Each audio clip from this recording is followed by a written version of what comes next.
Иако е државен празник, во службите при Министерството за внатрешни работи за издавање на документи ќе работат и утре, соопшти од МВР. Оделот за граѓански работи, односно сите подрачни единици во рамки на оделот ќе работат на издавање на готови лични документи на граѓаните, патни исправи, лични карти и возачки дозволи. Стои во известувањето од МВР. Во меѓувреме електронското закажување не функционира од следните причини. Она што се случувало изминатиот период е тотален хаос во делот на издавањето документи.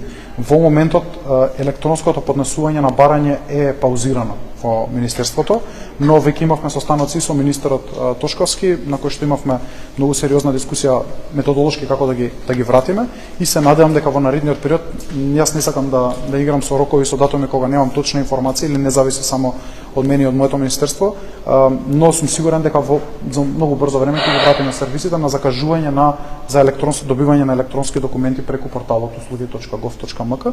Мислам дека во првите 100 дена веќе ќе имаме резултати. Во моментов нема податоци колкав број граѓани чекаат на промена на лични и други документи, но нормализирање на ситуацијата најави и министерот за внатрешни работи Панче Тошковски.